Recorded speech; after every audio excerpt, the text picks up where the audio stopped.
ஆண்டவராக இயேசு கிறிஸ்துவினே நாம் மையப்படுவதாக இந்த காலைவெளியிலே உங்கள் யாவரையும் பார்ப்பதில் மிகுந்த சந்தோஷம். பைபிள் எனக்கு ரொம்ப பிடிச்ச வசனங்களில் ஒரு வசனம். அது தாவீது ரொம்ப அழகாக ஒரு ஜெபமாக பண்ணுறார். நான் அடிக்கடி என் ஜெபம் பண்ணியிருக்கிறேன். 143 சங்கீதத்தினுடைய 10ஆம் வசனம். உமக்கு பிரியமானதை செய்ய என்னை கற்றுத்தாகும். உம்முடைய நல்ல ஆவி என்னை செவையான வழியில் நடத்துவாராக. என்ன ஒரு பியூட்டிஃபுல்லான ஒரு ஜெபம் பாருங்கள். உமக்கு பிரியமானதே செய்ய எனக்கு கற்றுத்தாங்கப்பா. ஒரு நாளும் நம்ம பண்ண வேண்டிய ஒரு ஜெபம், கேட்க வேண்டிய காரியம். எனக்கு நினைவு இருக்கும் போதெல்லாம் ஆவியானவர் அந்த ஜெபத்தை எனக்கு பண்ண வைப்பார்.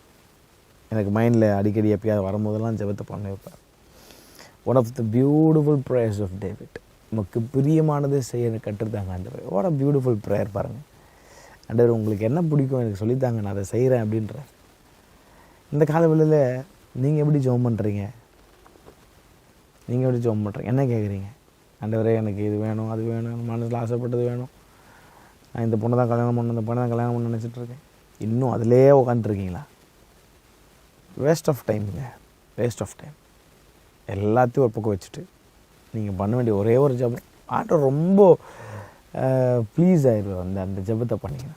எவ்வளோ ஒரு அழகான தாழ்மையான ஜெபம் பாருங்களேன். தாவீது ரொம்ப அழகாக மனசை அப்படியே ஆண்டவர்கிட்ட தொடர்ந்து ஒப்பு கொடுத்து கேட்குறான். உங்களுக்கு பிரியமானதை சரி எனக்கு கட்டுறதாங்கப்பா. உங்களுடைய நல்ல ஆவியானவர் என்னை செவையான வழியில் நடத்துவாராக அப்படின்னு ஜெபம் பண்ணுறார். காலையில் நீங்களும் பண்ணி பாருங்களேன்.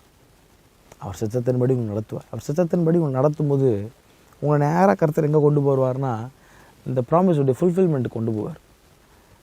அவர் உங்கள் வாழ்க்கையில் நினச்சிருக்கிற காரியம் அப்படியே நடக்கும். அப்படியே ஒரு இடத்துல ஒரு நாள் வந்து அது பிளாசம் ஆகி ஒரு அழகான ஒரு மரமாக, ஒரு ஒளிவு மரமாக நீங்கள் மாறுவீங்க. நிறைய நேரத்தில் நல்ல வாழ்க்கை ஆரம்பிக்கிறோம், நல்லா வருது, அந்த செடி நல்லா வளருது, நடுவில் எங்கேயோ ஒரு கட்டு, அந்த வாலி பாய்ஸ் வரும்போது எங்கேயோ ஒரு ட்ராக் சேஞ்ச் ஆகிடுது. அப்படியே அந்த நல்லா வளர வேண்டிய மரம் பட்டு போயிடுது, வேற எங்கேயோ ஃபோக்கஸ் போயிடுது.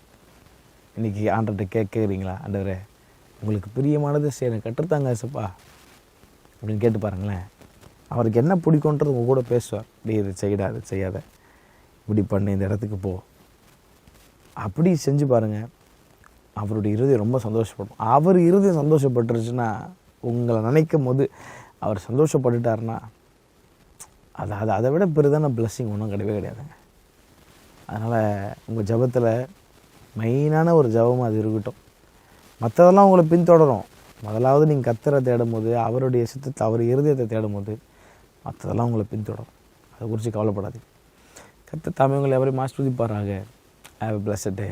God bless you.